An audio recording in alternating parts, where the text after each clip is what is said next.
Hello everyone. তো দেখতেই পাচ্ছ যে একদম রেডি হয়ে নিয়েছি আমি, আর এখন থেকে আমি আমার ব্লগটা শুরু করে দিচ্ছি। তো অনেক দিন পর তোমাদের সাথে আবার আমি ব্লগ করছি।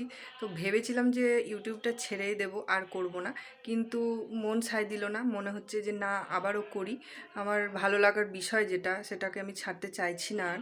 তো যাই হোক, আবার শুরু করলাম আজকে থেকে। তো আজকে হলো 13ই ফেব্রুয়ারি। তো একটা বিয়ের অনুষ্ঠান আছে আমাদের, বিয়ে বাড়ি আছে। তো তারই দুপুরবেলায় খাওয়া দাওয়ার নেমন্তন্ন আছে, সেটাই আমরা খেতে যাব এখন। তো তার জন্য রেডি হয়ে নিয়েছি। তারপর আবার আমরা বরযাত্রীও যাব, তো সেটাও তোমাদের সাথে শেয়ার করব। তো চলো দেখতে থাকো। আমি জাস্ট রেডি হয়ে এবার বেরোবো।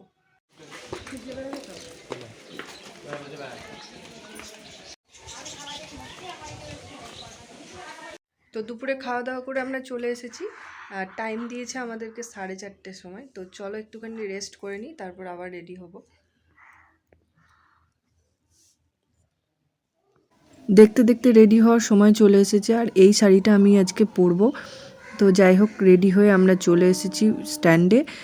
এই দেখো, আমাদের এখানে বাস দাঁড়িয়ে রয়েছে, আর আমরা সবাই রেডি হয়ে এসে বাসে উঠবো এবার।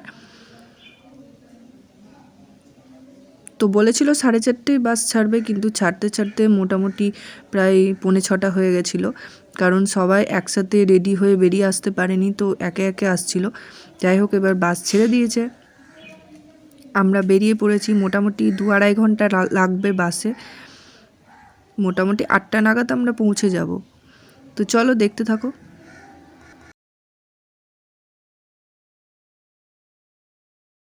আমরা এখন পৌঁছে গেছি।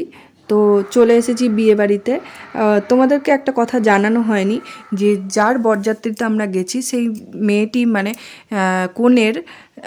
কনে হচ্ছে আমাদের বড় কাকিমার জেঠতো বোন। তো সেই সূত্রে বড় কাকিমা তো মেয়ে পক্ষ, আবার এদিকে ছেলে পক্ষও দুটোই, মানে বরের ঘরের মাসি আর কনের ঘরের পিসি। তো ওই কারণে বড় কাকিমা আমাদেরকে সব তাদের নিজেদের বাড়ি ঘর সব ঘুরে ঘুরে দেখাচ্ছিল। তো এটা হচ্ছে দুর্গা মন্দির কাকিমাদের। এরপরে আমরা সব বিয়েবাড়িতে যাব, মানে বিয়েবাড়িতে ঢুকে গেছি অলরেডি। তো তারপরে দেখাতে নিয়ে এসেছিলো আমাদের। এই দেখো, আমরা বিয়েবাড়িতে পৌঁছে গেছি।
মোটামুটি 10টা নাগাদ আমরা এখন চলে এসেছি খাবারের জায়গায়। দেখো খাবারের জায়গাটা এত সুন্দর করে সাজানো হয়েছিল, মানে আমার তো খুবই ভালো লেগেছে। এখন আমরা খেতে বসে গেছি, তো খেয়ে নিয়ে আমাদের বাস আবার ছেড়ে দেবে। তো ব্লগটা আমি এখানেই শেষ করে দিচ্ছি, আর বাড়াচ্ছি না। তো তোমরা ভালো থেকো, আর আমার চ্যানেলটিকে সাবস্ক্রাইব করতে ভুলো না। এরপরে পরবর্তী ভিডিও আমি আবার নিয়ে চলে আসবো তোমাদের কাছে। তো ততক্ষণের জন্য টাটা।